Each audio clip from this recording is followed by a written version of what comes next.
ಬೀಸುಕಲ್ ಆ ಸೌಂಡ್ ನೀವು ಆ ಉದ್ದಿನ ಕಾಳು ಹಾಕಿ ಹಿಂಗ್ ಬಿಸುಸುಲಿಗೆ ಅವ್ರು ಕಡಿತದ ತಗೊಂಡ ಮುಲ್ಲೆನ್ ಬೆಚ್ಚಿತ್ತು. ಮುಲ್ಲೆನ್ ಬೆಚ್ಚಿದ ಮೇಲೆ ಅದು ಮ್ಯಾಕಿ ಕಡಿತ ಅದು ಅವಳದ್ದು ಊಹನೆ ನಂಗೆ ಗೊತ್ತಿಲ್ಲ ಅದು ಮ್ಯಾಕಿ ಕಡಿತೆ ಅಂತ ಹೇಳಿ. ಆ ಮ್ಯಾಕಿ ಅಂತ ಶಬ್ದ ಹೋಯ್ತಿಲ್ಲ, ಗಂಟಿ ಮ್ಯಾಕಿ ಕಡಿತ ನೀವು ಹೇಳ್ತಾರೆ ಬಿಟ್ರೆ ಆ ಶಬ್ದ ಉಪಯೋಗಿಸೋದಿಲ್ಲ. ಇನ್ನೊಂದು ಇದು ಗೊತ್ತಿರ್ಬೋದು ಎಂತಕ್ಕೆ ಅಂದ್ರೆ ಹೆಚ್ಚಿನ ಉಪಯೋಗಿಸ್ರ ತೋಟದಲ್ಲಿ ಇರುವುದು ಸೊಪ್ಪೆಯಲ್ಲಿ ಬೆಳೆಯುವುದು ಉಪ್ಪಿನ ಹಂಗೆ ನನಗಿಲ್ಲ ನ್ಯಾನ್ಯಾರು ಹೇಳೇ ಕುಂದಾಪುರದ ಕನ್ನಡದಲ್ಲಿ. ತೋಟದಲ್ಲಿ ಇರುವುದು ಸೊಪ್ಪು ಹೇಗೆ ಬೆಳೀತು, ಉಪ್ಪು ಅದು ಬೇಡ, ತಿಂತಿರೋದನ್ನೆಲ್ಲ ಕೆಸಿನ ಸೊಪ್ಪಿಗೆ ಉಪ್ಪು ಹಾಕಿದ ಉಪ್ಪು ಉಳಿಯೇ ಮುಂದೆ ಬೇಕಾಗ್ತದೆ. ವೀಳ್ಯದೆಲೆ ನೋಡಿ ಅವ್ರಿಗೆ ಗೊತ್ತಿದೆ ಉಪ್ಪು ಬೇಕಾ ವೀಳ್ಯದೆಲೆಗೆ. ಎಲ್ಲಾದ್ರೂ ಕಫ ಕಟ್ಟಿದ್ರು ಮಾತ್ರ ಒಂದಾರು ಉಪ್ಪು ಮಧ್ಯೆ ಇಟ್ಟು ತಿನ್ಸ್ರೆ ಇಲ್ಲಿದ್ರೆ ಉಪ್ಪು ಬೇಡ. ಇಲ್ಲಿ ಎಲ್ಲಿ ಯಾವತ್ತಿಗೂ ಅದು ಉಪ್ಪು ಬೇಡುವುದಿಲ್ಲ. ಈಗ ಬಿಡಿ, ಈಗ ಟ್ರೆಂಡ್ ಎಲ್ಲರಿಗೂ ಮನೆ ಒಂದು ಬದಿಗೆ ಹೋಯ್ದೆ ಆ ವೀಳ್ಯದೆಲೆ ಕಂಬಳಿ ಮಾಡಿ ಬಳಸ್ತಾರೆ. ನಂಗೆ ಗೊತ್ತಿರಲಿಲ್ಲ ಅದು ವೀಳ್ಯದೆಲೆ ಕಂಬಳಿ ಮಾಡ್ಕೊಂಡ್ರೆ ಅದರ ಇತ್ತಿತ್ತ ಶುರುವಾದ ನಾನು ಸಾಂಬಾರು ಬಳ್ಳಿ ಸೊಪ್ಪು ಚಕ್ಕಿ ಮತ್ತೊಂದು ಇನ್ನೊಂದೆಲ್ಲ ಗೊತ್ತಿಟ್ಬಿಟ್ರೆ ವೀಳ್ಯದೆಲೆ ಕಂಬಳಿ ಮಾಡೋಕ್ಕಂತಂದು ಗೊತ್ತಿರಲಿಲ್ಲ. ಇನ್ನು ಲಾಸ್ಟಿಗೆ ಇನ್ನೊಂದು ಕೇಂದ್ರ ಎದುರು ತಗಿದ್ ಮುಗಿಸುವ ಕಣಿ ಹೊಂಡವು ಮಾಡಿ ಪಿಣಿ ಪಿಣಿ ನೀರನ್ನು ಬಿಟ್ಟು ಗೆಲ್ಲಿಗೊಂಬತ್ತು ಮಿಡಿಕೂತು, ಗೆಲ್ಲಿಗೊಂಬತ್ತು ಮಿಡಿಕೂರುವೆ ನಾನು ಯಾರು ಅಂತ. ಕಣಿ ಹೊಂಡ ಪಿಣಿ ಪಿಣಿ ನೀರು ಮಸ್ತ್ ನೀರು ಬಿಡುದಿಲ್ಲ, ಅದು ಒತ್ತಾಯದಲ್ಲಿ ಬೇರೆ ಅಲಾಯದ ನೀರು ಬಿಡುದಿಲ್ಲ. ಗೆಲ್ಲಿಗೊಂಬತ್ತು ಮಿಡಿಕೂಕಣ ಎಂತಂದ್ರೆ ಈ ಮನೆಗೆ ಮಸ್ತ್ ಬೆಳೆದು ಕರಾವಳಿಗೆ ನಮ್ಮಲ್ಲಿ ಒಂಚೂರು ಕಡಿಮೆ. ತಂಡಿಕಾಯಿ ಇಡೀ ಬೈ ಚಕ್ರ ಹಾಕ್ತೀವಿ, ಅದಕ್ಕೆ ಸಣ್ಣದೊಂದು ಮಣಿ ಮಾಡೋದು ಒಂದು 8 ಊರಿ ಬಿಡುದು. ಮತ್ತೆ ಎಂತ ಪಾಲನೆ ಪೋಷಣೆ ಬೇರೆ ನೀವು ಔಷಧಿ ಹೊಡೋದು ಅದಕ್ಕೆ ಬೂದಿ ತಕ್ಕ ಹಾಕುದು ಗೊಬ್ಬರ ತಕ್ಕ ಹಾಕುದು ಅಂತಿಲ್ಲ. ಬಟ್ಲು ಮನೆ ಏನಾದ್ರು ನೀರು ಏನೋ ಹೋಗಿರ್ತದಲ್ಲ ಬೇರೆ ಅದಕ್ಕೊಂದು ಅನಾಗಿ ಸ್ಪ್ರಿಂಕ್ಲರ್ ಜೆಟ್ಟು ಹಾಕಿ ನೀರು ಬಿಡುವ ಐಟಮೆಲ್ಲ ಇಲ್ಲ ನಮ್ಮಲ್ಲಿ. ಅದಕ್ಕೆ ಕೆಲವರೆಲ್ಲ ಬಿರಂಬರು ತಿಂದು ಇರಲ್ಲ ಮೊದಲ ಬಸ್ಲಿ ಇದು ಯಾವ್ದು ತೊಂಡಿ ಎಲ್ಲ. ಇನ್ನು ನಾವು ಕೆಲವು ವಿಷಯದಲ್ಲಿ ನಾವು ತುಂಬಾ ಮೇಲ್, ಕೆಲವು ವಿಷಯದಲ್ಲಿ ತುಂಬಾ ಕೆಳಗಿತ್ತು. ಯಾಕಂತ ಹೇಳಿದ್ರೆ ಈ ಆಷಾಢದಲ್ಲಿ ಮಾತ್ರ ನಾವು ಈ ಸೊಪ್ಪು ಸದೆ ಈ ತರ ವ್ರತ ಏನು ಆಹಾರ ವ್ರತ ಮಾಡ್ತಾರ. ನಾನು ಉಡುಪಿ ಬದಿಯಲ್ಲಿ ಈ ಸ್ವಾಮಿಗಳದ್ದೆಲ್ಲ ಚತುರ್ಮಾಸ್ಯ ವ್ರತ 4 ತಿಂಗಳಿಗೆ ನಮ್ಮ ಮನೆ ವ್ರತ ಅಲ್ಲ ಅವ್ರದ. ಒಂದು ವ್ರತದ ಹಾಲು ಮೊಸರು ಅದೆಲ್ಲ ತಿಂತೀನಿ ನಮ್ರ ಕಡೆಗೆ. ಮತ್ತೆ ಅವರು ಗೆಡ್ಡೆ ಗೆಣಸು ಮಾತ್ರ ಒಂದಿಷ್ಟು ಮಾಸಗಳು ತಿಂದ ಅದೆಲ್ಲ ಸುಮಾರು ಇತ್ತು. ಆ ವಿಚಾರದಲ್ಲಿ ನಾನು ಸ್ವಲ್ಪ ಲಿಬ್ರಲ್ ಬಿಟ್ಟಿರಿ. ಈ ಬಗ್ಗೆ ಬರೀ ಆಷಾಢ ತಿಂಗಳು ಮಾತ್ರ ಅದೆಲ್ಲ ತಿಂಗಳು ಸಾಕು. ಮತ್ತೆ ಎಲ್ಲ ದಿನ ವ್ರತ ಮಾಡ್ತಾ ವ್ರತ ಕತ್ತಿ ಹೇಳ್ತಾ ಕೂತ್ಕೊಂಡ್ರೆ ಆಗ್ತಿಲ್ಲ, ಕೆಲಸ ಮಸ್ತ್ ಇರುತ್ತೆ ಅಂತ ಹೇಳಿ.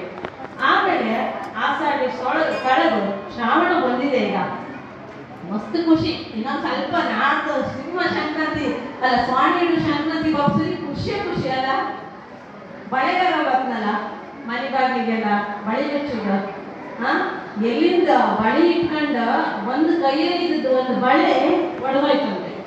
ಯಾರು ಹೇಗೆ ಹೊಡೆದೋಯ್ತು ಅಂದ್ರೆ ಭತ್ತ ಕುಟ್ಟುವಾಗ ಅವಳ ಆ ವಂಕಿ ಬಿದ್ದು ಕಾಜಿನ ಬಳೆಗಳು ಒಡೆದವು ಮಾವಯ್ಯ, ನನ್ ಕಾಜಿನ ಬಳೆ ಬೇಕು ಅಂತ ಹೇಳ್ತಾರೆ. ಆಗ ಮಾವಯ್ಯ ಹೇಳುದು ಎಲ್ಲಿ ಹೋಯ್ತು ಕಾಜಿನ ಬಳೆ ಇಟ್ಕೊಂಡು ಬರ್ತೆ ಅಂತ ಹೇಳಿದ್ರೆ ಬಾರ್ಕೂರಿಗೆ ಹೋಗಿ ಇಟ್ಕೊಂಡು ಬರ್ತೆ ನಾನು ಅಂತ. ಬಾರ್ಕೂರಿಗೆ ಎಂತಕ್ಕೆ ಹೋತೆ ಅಂತ ಸುಮಾರು ದೊಡ್ಡದಿಪ್ಪತ್ತೆ ನಾನು ಕತೆ ರೂಪಲ್ಲಿ ಹೇಳ್ತೇವೆ. ಬಾರ್ಕೂರಿಗೆ ಎಂತಕ್ಕೆ ಹೋತೆ ಅಂತ ಹೇಳಿ ಕೇಂದ್ರೆ ಅವ್ಳು ಹೇಳ್ತಾನ ಬಾರ್ಕೂರಿಗೆ ಹೋಗಿ ಇವತ್ತೇ ಹೋಗಿ ಸಾಯಂಕಾಲ ಇವತ್ತೇ ಬಪ್ಪುದು ಬೇಡ, ನಾನು ಸುಮಾರು ದೇವಾಲಯಗಳೆಲ್ಲ ಇತ್ತ, ನಮ್ಮ ಪೈಕಿ ಮನೆ ಎಲ್ಲ ಇತ್ತ, 1-2 ದಿನ ಅಲ್ಲಿ ಬಿದ್ದು ಮಾಡಿ ಬಪ್ಪುತ್ತದೆ ಹೇಳ್ತಾರೆ ಸ್ವಾಮಿ ತಿಂಗಳಿಗೆ. ಬಿದ್ದು ಮಾಡಿ ಬಪ್ಪುಸುರಿಗೆ ನೀಲದ ಕಡಗ ನಾನಿಟ್ಟು ಬರುತ್ತೇನೆ, ಆ ನೀಲದ ಕಡಗದ ಮೇಲೆ ಎಳೆದಾನಿ 4 ಕೂತು ಪಳಪಳ ಬಂಗಾರ ಬಳೆ ನನಗೆ ಹೊಳಿತಂದ್ರು. ಅಷ್ಟು ಬಳೆ ಬಗ್ಗೆ ಒಂದು ಆಕಾಂಕ್ಷೆ ಇದ್ದಿತ್ತು. ಆ ಬಳೆಗಾಗಿ ನಾವು ಈ ಕುಂದಾಪುರ ಬಗ್ಗೆ ಮುಖ್ಯವಾಗಿ ಈ ಸ್ವಾಮಿ ತಿಂಗಳು ಬರ್ತು ಅಂತ ಕಾಯ್ತಿದ್ದದ್ದು. ಆದರೆ ಎಷ್ಟು ಜನ ಆ ಹಳೆ ಬಳೆಗೂ ಇರ್ತಿತ್ತು ನಮ್ಮ ಅಮ್ಮನ ಕೈಯಲ್ಲಿ ಫುಲ್, ಅಮ್ಮ ಅಲ್ಲ ಅಜ್ಜಿ ಕೈಯಲ್ಲಿ ಫುಲ್ ಹಳೆ ಬಳೆ ಇದೆ. 12-13 ಡಿಗ್ರಿ ಸಂಖ್ಯೆ ಇಟ್ಕೊಂಡಿದ್ರಲ್ಲ ಅದನ್ನು ಉರುಪಿ ಹಿಂದ್ ಮಾತ್ರ ಹಳೆ ಬಳಿ 2 ಹುಡುಗ ಮುಂದಿದಷ್ಟು ಬಳಿ ಉರುಪಿ ಹಿತ್ಲ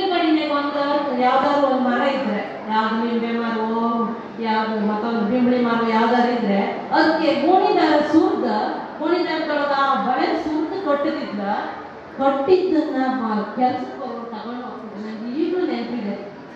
ಬಳೆ ಇಡುವಷ್ಟು ಹಣ ಇಲ್ಲ ಆಗಿನ ಕಾಲದಲ್ಲಿ. ಇವತ್ತು ನೆನಪಿದೆ ನನಗೆ.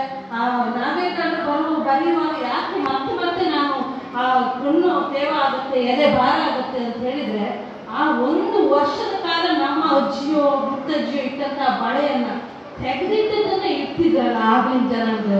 ಒಂದು ಬಳೆ ಇಡೋಕೆ ಎಷ್ಟು ಕಷ್ಟ ಇತ್ತು.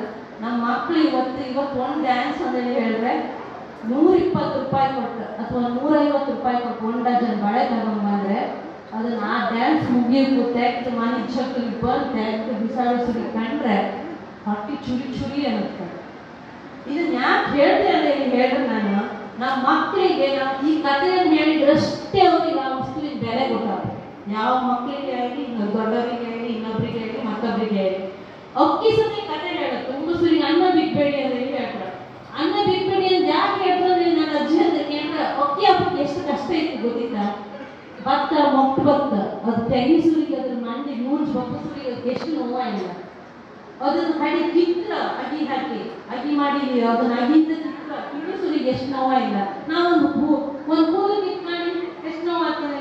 ಆ ಒಂದು ನೆಲದಿಂದ ಆ ಬೇರನ್ನ ಕೀಳುದಂದ್ರೆ ಅಷ್ಟು ಸುಲಭದ ಕಾಯಪ್ಪ.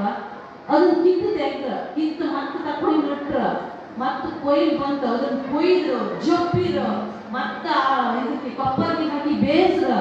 ಈ ಇಡೀ ಒಂದು ಪ್ರಕ್ರಿಯೆ ನಿಮ್ಮ ಮಕ್ಕಳಿಗೆ ಹೇಳಿ ಒಂದಾಗ ಅನ್ನ ಸ್ವಲ್ಪ ಮಾಡಿದ್ದಾರೆ. ಕಡೆಗೆ ಇನ್ನೂ ಒಂದು ವಿಶೇಷ ಇತ್ತು. ಅಗೇಡಿನ ಪೂರ್ತಿ ಅಗಿ ತೆಗೆದ ಆದ್ಮೇಲೆ ಅನ್ನ ಕೊಟ್ಟಿಗೆಲ್ಲ ಗೊತ್ತಿತ್ತೇನೆ ಇಲ್ಲ. ಪೂರ್ತಿ ಅಗಿ ತೆಗೆದ ಆದ್ಮೇಲೆ ಅಗೇಡಿ ಮೆಟ್ಟುಕಿಲ್ಲ. ಕಡೆ ಅಗೇಡಿಗೆ ಏನು ಬೂದಿ ತಂದು ಹಾಕ ನಾ ಕೇಳಿ ಅಂದ ಬೂದಿ ತಂದ ಅದು ಹಸಿ ಬಾಣಂತಿ ಅಂದ್ರ ಅಗೇಡಿಯಲ್ಲಿ. ಆ ಹಸಿ ಬಾಣಂತಿ ಅಗೇಡಿಗೆ ಬೂದಿ ಚೊಲ್ಲಿದ ಮೇಲೆ ಮತ್ತೆ 2 ಸಾಲ ಊಟಿ ಮಾಡಿ ಕಡಿ ನಟ್ಟಿ ನೋಡು. ಇಲ್ಲಿ ನಡುಕ ಅಗೇಡಿ ಕಾಲಿ ಬಿಟ್ಟಿಲ್ಲ. ಇದೆಲ್ಲ ರಿವಾಜ್. ಎಷ್ಟು ರಿವಾಜ್. ಭೂಮಿ ಅಂದ್ರೆ ಬಸರಿ ಎತ್ಕೊಂಡು ಬಾಣಂತನ ನಾ ಒಂದ್ ಗಂಟೆ ಇಲ್ಲ ಕಡೆ ಕೈ ಚಪ್ಕೊಂಡು ಬರ್ತದೆ. ಕೈ ಕೊಯ್ಕೊಂಡು ಬರ್ತಾರಲ್ಲ ದಿವಾಳಿ ತಿಂಗಳಿಗೆ ಫಸ್ಟ್ ಟೈಮು ಮಾಡುತ್ತಲ್ಲ. ನಾವು ಫಸ್ಟ್ ಮಾಡೋದು ನಾನು ಸುಮಾರು ಇತ್ತು, ನಿಮ್ಗೆಲ್ಲ ಗೊತ್ತಿತ್ತು. ಆ ಕೈ ಹೊತ್ಕೊಂಡು ಬಪ್ಪಸರಿಗೆ ಆ ಹೊಲಿ ಹಿಟ್ಟಲ್ಲಿ ಹಾಕ್ತದೆ. ಯಾರಿಗೆ ನೆನಪಿತ್ತೋ ಇಲ್ಲ ನಂಗೆ ಗೊತ್ತಿಲ್ಲ. ಬೂದಿದ ಬಿಗಿ ಸಂಖ್ಯೆಯಲ್ಲಿ ಹೊಲಿ ಹಿಟ್ಟು ಹಾಕು. ಅದನ್ನ ಮೆಟ್ಕೊಂಡೆ ಪಾರಿ ಹೋಗ್ತಾರೆ. ಆ ಹೊಲಿ ಹಿಟ್ಟು ಯಾವಾಗ ಮಾಡ್ತಾರೆ ಅಂತ ಹೇಳಿ ಕೇಳಿದ್ರೆ, ಫಸ್ಟ್ ದಿನ ಅಡುಗೆ ಮಾಡಿ ಆ ಒಲಿ ಬೂದಿ ಇರ್ತಲ್ಲ ಅದನ್ನ ತೆಗೆದು ಬೆಚ್ಚಿ ಹೊಲಿ ಹಿಟ್ಟು ಮಾಡು. ಎಷ್ಟು ಒಂದು ಅರ್ಥಪೂರ್ಣ. ಅಲ್ಲಿ ಬೂದಿ ಆದದ್ದು ಇಲ್ಲಿ ರಂಗೋಲಿಗೆ ಬಳಕೆ ಆಗುತ್ತೆ. ಪ್ರತಿಯೊಂದು ವಸ್ತು ಪಾವಿತ್ರ್ಯತೆಯಿಂದ ಕೂಡಿದೆ ಅನ್ನೋದನ್ನ ನಮ್ಮ ನೆಲಮೂಲದ ಪ್ರತಿಯೊಂದು ಆಚರಣೆಗಳು ನಾವು ಹೇಳ್ತಾ ಹೋಗುತ್ತೆ. ಇದನ್ನೆಲ್ಲ ಎಲ್ಲಿ ಬರ್ದಿಡೋದು? ನನ್ನ ತಲೆಯಲ್ಲಿ ಇದ್ರೆ ಸಾಕ, ನಾನು ಇಲ್ಲಿ ಬರ್ದಿಟ್ಕೊಂಡ್ರೆ ಸಾಕ. ಅದಕ್ಕೆ ನಾನು ಹೇಳೋದೇನಂದ್ರೆ, ನೀವು ಆಷಾಢಿ ಕಟ್ಟುವಂಥ ಕಾರ್ಯಕ್ರಮ ಮಾಡಿ ಪರಿಕರಗಳನ್ನು ತಗೊಂಡ್ಬನ್ನಿ, ಗೆಸ್ಟ್ ಕರೆಸಿ ಸನ್ಮಾನ ಮಾಡಿ ಎಲ್ಲ ಮಾಡಿ. ಇಲ್ಲಿ ಸುಮಾರು ಜನ ಬೇರೆ ಬೇರೆ ಮಂಡಳಿಗಳವರು ಸಂಘ ಸಂಸ್ಥೆಯವರೆಲ್ಲ ಬಂದಿದೆ.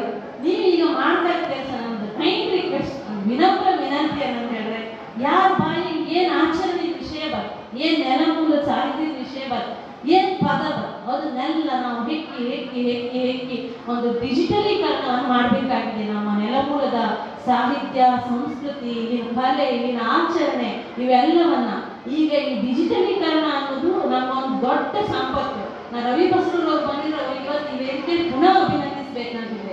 9,112 ಶಬ್ದಗಳನ್ನ ಡಿಜಿಟಲ್ ಪದಕೋಶ ಮಾಡಿ ಮೊನ್ನೆ ವಿಶ್ವಕುಂದಾಪುರ ಕನ್ನಡ ಪ್ರತಿಷ್ಠಾನದ ಆ ಹಬ್ಬದಲ್ಲಿ ಅನಾವರಣಗೊಳಿಸಿದ್ರು. ಅವರಿಗೆ ನೀವು ಈ ವೇದಿಕೆ ಮೂಲಕ ಒಂದು ದೊಡ್ಡ ಚಪ್ಪಾಳೆಯಿಂದ ಅವರನ್ನು ಅಭಿನಂದಿಸಬಹುದು. ಇದರ ಜೊತೆಗೆ ಈ ಕೆಲಸ ಮಾಡುವವರನ್ನ ನಾವು ಪದೇ ನೆನಪಿಸ್ಕೊಳ್ಬೇಕು, ಗುರುತಿಸ್ಕೊಳ್ಬೇಕು. ಮತ್ತೆ ನಾವು ಅದರೊಳಗೆ ಹೋಗಿ ನಮ್ಮ ಕೈಲಾದಂತಹ ಕೆಲಸಗಳನ್ನ ಅವ್ರಿಗೆ ಮಾಡಿಕೊಡೋಣ ಅಂತ ಹೇಳ್ತಾ ಗಂಜಲಿಗೆ ಸಾಕು ಅನ್ಸುತ್ತ. ಅದ್ರ ಮಧ್ಯೆ ಒಂದ್ ಎರಡು ಮೂರಾರು ನಾನು ಗಾದೆ ಮಾತು ಹೇಳ್ತಿದ್ದೀನಿ ಅಂತ ಬಂತಲ್ಲ. ಇಲ್ಲ ನಮ್ಮ ಹತ್ರ ಅಷ್ಟಷ್ಟು ಲೈಕ್ ಗಾದೆ ಮಾತುಗಳು ಇತ್ತ. ಮಾತಿಗೊಂದು ಊತಾಯಿ ಗಾದೆ ಮಾತಿದ್ದ. ಬಾಳಿ ಮನೆ ಬೀಳುತ್ತಂದ್ರೆ ಊಟ ಕೊಡ್ತಾರಲ್ಲ, ಊಟದ ಶಬ್ದ ಎಲ್ಲ ನೀನು ಹೋಯ್ತೇನೆ. ಈಗ ಗಟ್ಟ ಹತ್ತಿ ಕೆಲವೆಲ್ಲ ಅದನ್ನೆಲ್ಲ ಉಳಿಸ್ಕೊಂಡು ಮಸ್ತ್ ಶ್ರಮ ಪಡ್ತು ನಾವು. ಆ ಮಾತಿಗೊಂದು ಊಟ ಹೆಂಗಿಂದಿತ್ತ ನೀವು ಹೇಳಿದ್ರೆ, ಅಬ್ಬಿಗೆ ಹಿಂಗೆ ಅರ್ಥ ಮಾಡೋಕ್ಕಾಗ ಅವ್ರ ಗುರುಗಳ ಕೈಯಿಂದ ಯುದ್ಧ ಮಾಡೋಕ್ಕಾಗಂದೆ ಹಿಂದಿನವರು. ಈಗ ಮಾತಾಡ್ಬೇಡಿ, ದಿನ ಬೆಳಗ್ಗೆ ಅಬ್ಬಿಗೆ ಕೈಯಿಂದ ತರ್ಕ ಮಾಡೋದು. ಶಾಲೆಗೆ ಬಂದು ಮಾಸ್ಟರ್ ಸರಿ ಇಲ್ಲ, ಟೀಚರ್ ಸರಿ ಇಲ್ಲ ಅಂತ ಹೇಳ್ತಾವ. ಅದು ನಾವು ಏನ್ ಮಕ್ಕಳು ಯಾಕೆ ಹಂಗೆ ಹೇಳ್ತಾವ ನಾವು ಇದನ್ನೇ ಹೇಳಿ ಅಂತೇಳಿ ಹೇಳಿ ಕೇಳ್ತಿದ್ರು ಆಗ್ಲಿಗೆಲ್ಲ. ಇದ್ದಂಗೆ ಹೇಳಿದ್ರೆ ಎದ್ದು ಬಂದು ಎದಿ ಮೇಲೆ ಮಾಡಿದ್ರು. ಇದೆಲ್ಲ ಗೊತ್ತಿತ್ತ. ಎಂದೂ ಓದಿದ ಮಗು ಅಮಾಸ್ ಪೂದಿಗೆ ಓದ್ತವೆ. ಅಮಾಸ್ ಪೂದಿಗೆ ಓದೋದು ಅಂತ ಹೇಳಿದ್ರೆ ಅದು ಅಮಾಸ್ ಪೂದಿ ಒಳ್ಳೆ ದಿನ ಅಲ್ಲ, ಅವತ್ತು ಓದಿಲ್ಲ. ಅಮಾಸ್ ಪೂದಿಯಾಗಿ ಓದೋದು ಶುರು ಮಾಡಿ ನಾನೇ ಅಂತ ಹೇಳಿ ಸಣ್ಣ ಸಣ್ಣ ಮಕ್ಕಳು ಕೊಂಡ್ಕೂಡ ಕರ್ಕೇರಿ ದೇವಿ ಮರಂಜಾಗಂತಿ ಹೋಲ್ ಕಡಿದ್ರಿ ಎಲ್ಲ ಕೊಡ್ವಿ ಅಂದ್ರೆ ತುಂಡು ಮಾಡಿದ್ರಿ ಆಗಾತ, ನೀರು ಕಡಿದ್ರಿ ಆಗಾತ, ದೊಡ್ಡ ಕೂತು ಕೆಟ್ಟ ಹೆಣ್ಣು ತಿರ್ಗಿ ಕೆಟ್ಟ. ಇದೊಂದು ಬಾರಿ ಆಯ್ತಿತ್ತು. ನಾನು ಮುಂದಿನ ಓದೆ ಕಣೆ ನೆಲ್ಲಿಕಾಯಿ ಬಿದ್ದು ಕಲ್ಸಂತ ಹೋಗೋಯ್ತಾನೆ. ಅದು ಎಷ್ಟು ಹ್ಯಾಂಗಿ ಕಲ್ಸಂಕಾಯಿ ಇತ್ತು, ಹ್ಯಾಂಗಿ ನೆಲ್ಲಿಕಾಯಿ ಇರುತ್ತೆ. ಅಂದ್ರೆ ಕೆಲವು ಸರಿ ಹಾಗೆ ಒಂದು ತೂಕಲ್ಲಿ ಮಾತು ಗೊತ್ತಾದ್ರು ಅದು ಆ ಸಂಬಂಧ ಒಡಬೇಕು ಸಾಕತ್ತಂದೇಳಿ ಅವಾಗ ಮಾತಾಡ್ರು ಹೋಯ್ತು ಕುತ್ಕೊಂಡ್ರು ಹೋಯ್ತಂದೇಳಿ ಹೇಳ್ತಾರಲ್ಲ ಹಾಗೆ. ನೆಲ್ಲಿಕಾಯಿ ಚೂರಿ ಸಣ್ಣದೆ ಕೊಲ್ಸಂಗ ಬಟ್ಟಿ ಇತ್ತ, ಹಳಿ ಜೀವ ಬಟ್ಟಿ ಇತ್ತು ಕರ್ಕೊಂಡತ್ತಿ ಅಲ್ಲ. ಆ ಸಣ್ಣ ಮಕ್ಕಳು ಬಲಾದರೋ ಸ್ವಸ್ಯೋ ಇನ್ನೊಬ್ರು ಬಂದು ಏನಾದ್ರು ಒಂದು ಅವ್ರು ಶುಲ್ಲಕದಲ್ಲಿ ಒಂದು ಮಾತು ಗೊತ್ತಾದ್ರು ಆ ಸಂಬಂಧ ಕೊಡೋ ಒಪ್ಪಕ್ಕೆ ಸಾಕಾಗ್ತದೆ. ಅದಕ್ಕೆ ಇಂದಿನವ್ರು ಎಷ್ಟು ಚಂದ ಒಂದು ರೂಪಾಯಿ ಎಲ್ಲ ಕೊಟ್ಟಿದ್ರು.